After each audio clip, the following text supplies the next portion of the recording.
Hi, I'm Bobby Nahil filming for 143 TV from Cohasset High School, and currently I'm at the South Shore Arts Center Arts Festival at Cohasset's Town Common.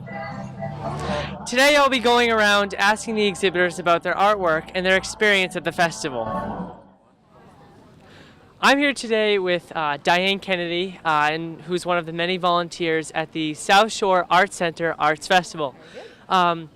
So Dan, just tell us a little bit about what we have here today, with all the exhibits and whatnot, how you pick the exhibitors. How this whole thing comes Yes, together. yes. So this is the 57th year of the South Shore Arts Center Arts Festival. It started literally with a group of Cohasset artists setting up artwork, hanging clotheslines between the trees, and selling their art to people that came by and admired it. And it's grown into this. They have there's about 85 exhibitors around in the individual tents, and there's over 200 artists represented in the tent behind us in the art exhibition portion of the Arts Festival. And there's great food, great music. The exhibitors here are juried into the show, so they have to submit a portfolio of their work. We've now moved online to review the slides. So we'll look at their work and we'll determine, whether it meets certain standards, whether it's handmade. So all of these people are artists. None of this is stuff that's been, imported from China. It's all handmade work from artists. So there's painters and jewelers and people that make clothing, and just a great event. Yeah, it's absolutely fantastic. Now, what would you say is the main goal of this festival in general, you think? Well, the Arts Center, which is here, this is their #1 fundraiser of the year. So it's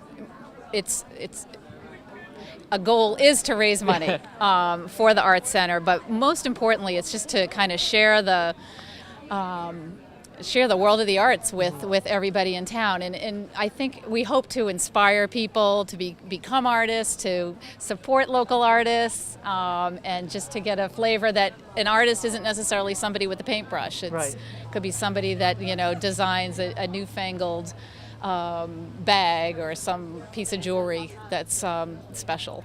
That's great. So you've heard it from Diane Kennedy. Once again, thank you very much. And so now we're going to look around and show you some of the artwork. So thank you. You're welcome, Bonnie. So I'm currently here with Len Shartle from New Haven, Mass. So just looking behind us, Len has a very unique artistic style and medium. So Len, just tell us a little bit about your artwork. Okay, well first it's Fairhaven, Mass. And that's where I live. The studio is in New Bedford. And I started sculpture when I was about 4 years old, and I was the elementary school sculptor, the high school sculptor, and upon entering college I was going to go into biology. But I discovered that I was not going to make a good biologist, and I switched over to sculpture. And then I was able to go to art school in New York City on the GI Bill, which made a really big indent in my abilities. Anyway, so I've always been interested in the natural forms, and I've created this large group of sculptures for which I sell to the public at these shows. Now, my biggest piece of sculpture is 13 feet in bronze and granite in a park in Bristol, Rhode Island, which was commissioned by the town. But that belongs to the town, so I have the smaller pieces here. That's great. Now, is there any certain inspiration for your work, just for the visual aspect of it? Well, as you can see, there's a lot of mermaids here. Folks like mermaids. And I studied the human form while I was in New York at the Art Students League.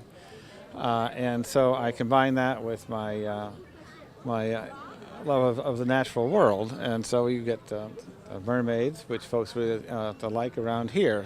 If I was in Chicago, I wouldn't be doing mermaids. I'd do something else. But anyway, so we have mermaids, but we have all sorts of animal figures and mermaids again, and we have a lot of figurative pieces. That's great. And is there a specific piece that's you prefer, that's your favorite? Well, it's more like I like the ones that are here. If I didn't like it, it wouldn't be here. But this one behind you here, called mermaid plaque is very popular, and so is this one here, which is a garden piece. That's great. So thank you very much, and My pleasure. we hope you all enjoy the rest of the festival. So I'm currently with Marge Bates from Situate, Massachusetts. So as you can see behind us, there's a lot of glass. So I'll just let Marge talk about her artwork. So how do you make your beads and whatnot? I melt glass. It's known as lamp work. It's the way the Egyptians melted glass in early times. It's I use these snappy Venetian glass rods, and I take a steel mandrel, and if you pretend that there's a flame at the end of this, then it's molten, and you just wrap it around. And this is how the Egyptians did this in early times. And so how long does it take to make about just one bead per se? Well, it could take up to an hour for one of these really intricate knobs. And so you make the bead, are they colored or do you have to paint it afterwards? Well, some of the glass rods are different colors. And then I have, it's called enamels, which is very fine crushed glass that I can mix together to make custom colors. Oh, okay. And where do you get the glass? Venice. Venice, wow. From an American distributor. Okay. Yeah. And so is there a certain inspiration for your work? No, I'm crazy. Starts as a thought. Yeah. And have you had any past accomplishments with your beads, like if there are any awards and whatnot? For 20 years, I've been supporting myself doing this, so that's a huge accomplishment in this economy, actually. Yeah, well, that's absolutely fantastic. So if you need beads for anything, just Or glass knobs. or glass knobs, Come see me. yeah, just ask Marge in Situate. So thank you very much. Thank you. So I'm currently here with Ginger Berlind from Berryville, Virginia. So Ginger, do you mind just telling us a little bit about your artwork? Nope. These birdhouses are made by us, hand painted with exterior house paint, solid copper roof, all brass hardware. To clean them out, you undo the 2 side screws and the roof bends up. Each one comes with a hanger so they're ready to hang, and they should last 10 to 20 years outdoors. Wow, that's fantastic. And is there a certain inspiration for your work? They started off pretty barn-like, and over the years they've just kind of morphed and become more and more colorful. That's great. And is there a specific birdhouse that you enjoy making? Let me see. No. Well, these are really nice because of that flip-down door. Those are really fun and easy. And is there have you had any past accomplishments or awards regarding your artwork? We got one here. And I think it was most color, best booth display or something like that. We get a lot of honorable mentions, and we travel all over the country. So we're at a lot. We did 32 shows last year. Wow. So we're at a lot of different festivals. So you're very busy, obviously. busy. And how many birdhouses do you normally make in one year? Last year we made over 1,000. So we're really cranking them out. And all handcrafted and Yes. whatnot? Wow. Yep, they are all handcrafted. My husband and I make them all. We came from Cincinnati 2 weeks ago, and we'd sold out. Wow. So, well, Yeah. you've heard it from Ginger. If you're looking for a birdhouse, just come on right here. So thank you very much. Sure, you're welcome. So I'm currently here with David Tim from Yarmouth, Maine. And as you can see, there are a surplus of belts behind me. So David, do you mind just telling us a little bit about your collection? Definitely. The belts are all made in Maine. We work with Maine artists to get the artwork.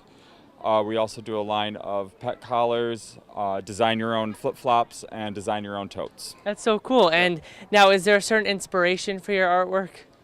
Nautical themed, hunting themes, and sports are the big inspiration. Coastal. Yeah, coastal. And is there a certain belt or a certain piece that you prefer? That I prefer, I like the Who Wants Treats, which is all 3 labs. It's visually kind of a different looking belt. So, and I actually like the classic stripes, and I'm definitely the lobster from being from Maine. And so, how many belts do you make around per year? Oh, thousands. Yeah. So we have we do wholesale, and LL Bean carries a few of our stuff. So we're busy. That's great. So if you need any belts, just ask David.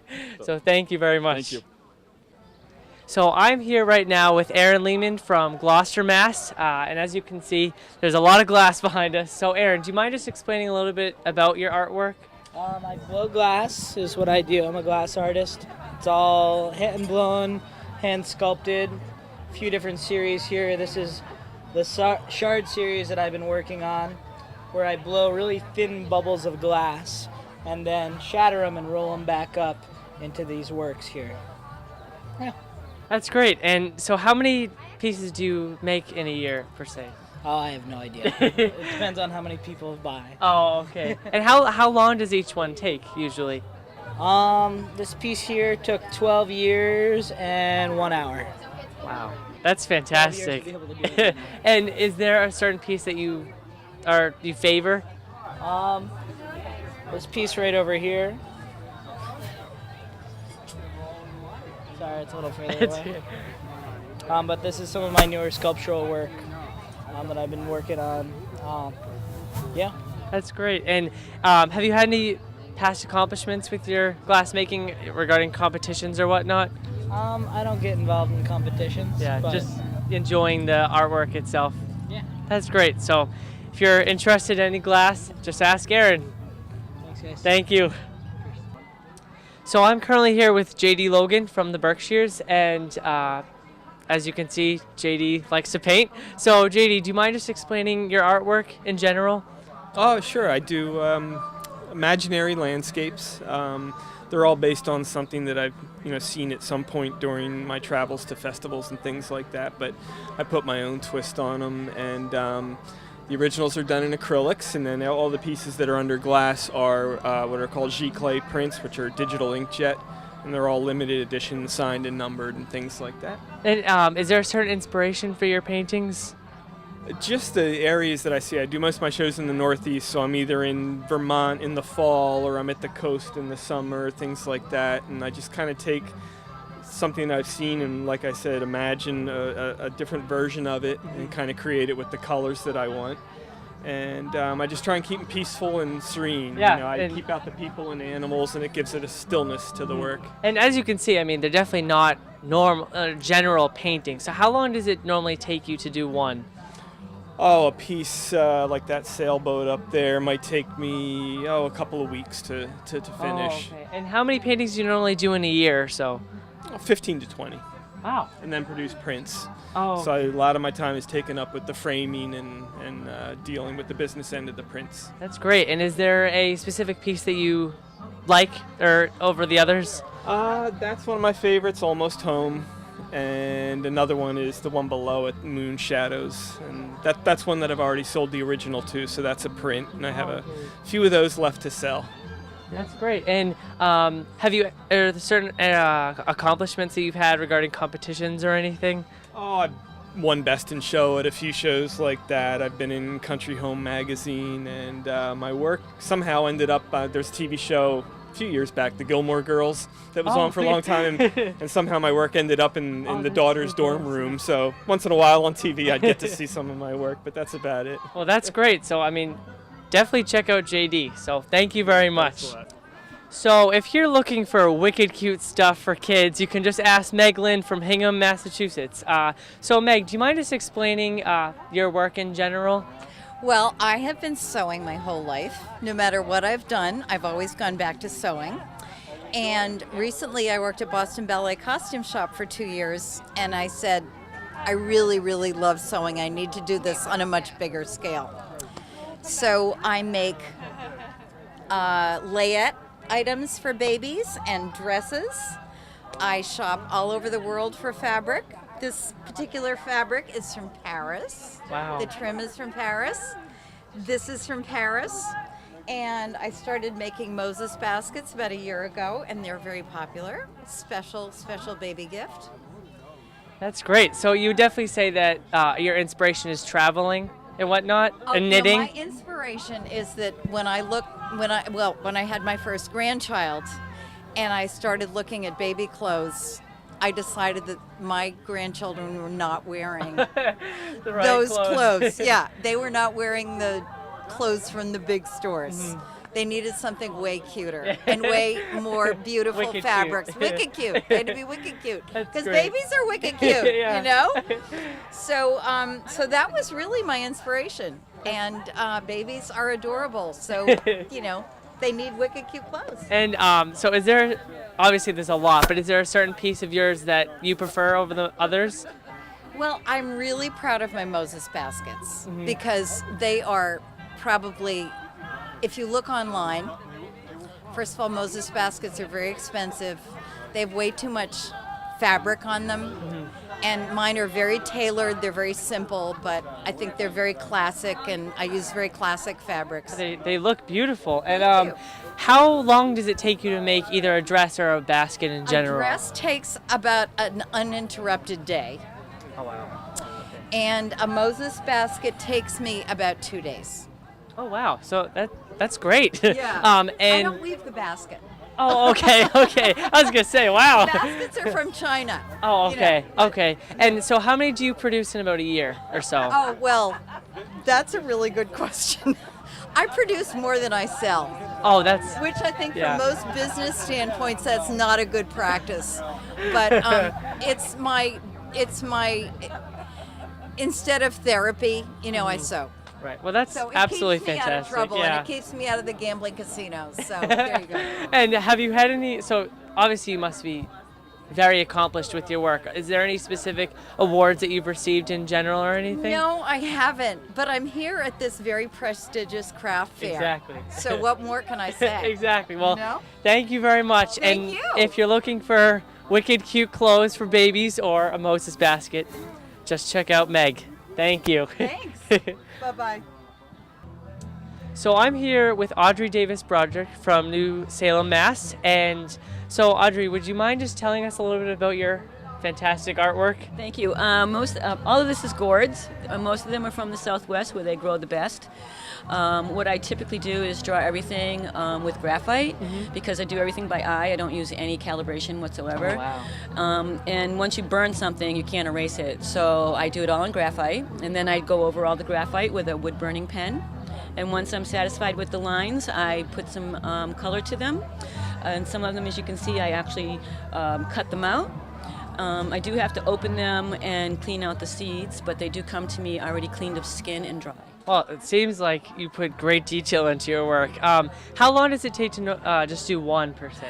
Oh, well, it depends on the size and the intricacy of the design. For the most part, anywhere from 10 to 60 hours for one piece. Wow. I mean, it definitely looks like it. And so how many do you make in a year per se? Oh, golly. If they're big, I kind of do like maybe 15 or 16, and the smaller ones I can push out about 3 a week. Wow, that's fantastic. And is there a certain inspiration for your work at all?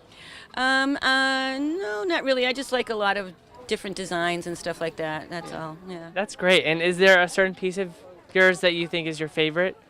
My favorite? No, actually, I like everything. Yeah, I mean, that's great. Yeah, I like it all, but I'd be happy to get rid of any of them. And have you had any previous accomplishments regarding your artwork or a festival at all? Yeah, actually, some of these were at the Fiber Arts Center in Amherst, Massachusetts, and then I have some here that were commissioned by the Society of Arts and Crafts in Newbury Street in Boston to do Nigerian-inspired designs, and that's what these are.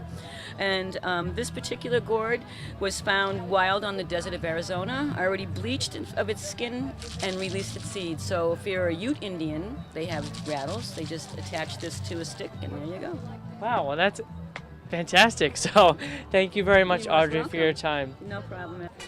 So I'm currently here with Geraldo D'Souza from Syracuse, New York, and I don't know about you, but I definitely like to dress to impress, and I'm sure Geraldo does too. So, Geraldo, would you mind just explaining your current collection? Well, what I do is I make 20 bow ties of a kind, and once that is sold, I don't make any more. I make them only in cotton because cotton folds better, unlike silk. And I'm looking for people who actually would like to wear a tie where they get attention. That's awesome. And is there a personal favorite of yours that you make, a bow tie? I'm glad you asked. They're all my favorites because I mean, make them myself. Oh yeah, I mean they're all absolutely incredible. And do you have a certain inspiration at all for why you make these bow ties? Well, how it happened was when I worked as an architect, I wore a bow tie to work every day. And by the end of the day, someone's trying to offer me money to part with my tie. Oh. And I often told them I made these ties myself. They've got a sentimental value for me. But by the end of the day, they put down $100 and they say, hey, here's $100. Give me my tie. Oh, that's so awesome. And now, have you had any recent accomplishments at all regarding your artwork? Well, right now I do about 40 shows all throughout the country. I'm in Atlanta, I'm in New York City. Here I am, and I'm in Boston, all over the Northeast. And the good news is I sell out faster than I can put them on my website because I only make 20 of a kind. Well, that's fantastic. And so you've heard it from Geraldo de Souza, and if you would like a bow tie, he's the man. So Thank you. So I'm currently with Robin Erpendek from New London, Connecticut. So Robin, do you mind just telling us a little bit about your artwork? Well, I've been working with glass for 37 years, and I have just evolved to this new technique, new way of doing it, and I just love what I do. That's great. And do you mind explaining a little bit how you make your art? Well, I cut the glass, and then I foil the glass with copper foil, and I work a lot with bevels, and so the glass is foiled and pressed down, and that's what the solder sticks to, is the copper. When I lay it all out and I flux it and I solder it, and that's how the panels are made. And how long does it take you to make one piece in general? Well, I work on several at a time, and so it's really hard to say, but they're very time consuming. Yeah, it looks like you really put some great detail into it. Yeah. Are there any personal favorites of yours? I really love the Nautilus shell. I love this one here, and I love this. I love blues and greens. I love the ocean. Yeah. And so would you say the ocean is your inspiration for your work? Yeah, I sail, and so, okay. yeah. That's great. And have you had any previous accomplishments with your work at all? Well, I was commissioned to do some work for President Bush, and I've done works all around the world. That's fantastic. So if you're looking for any types of stained glass, just come to Robin. Thank you. All right.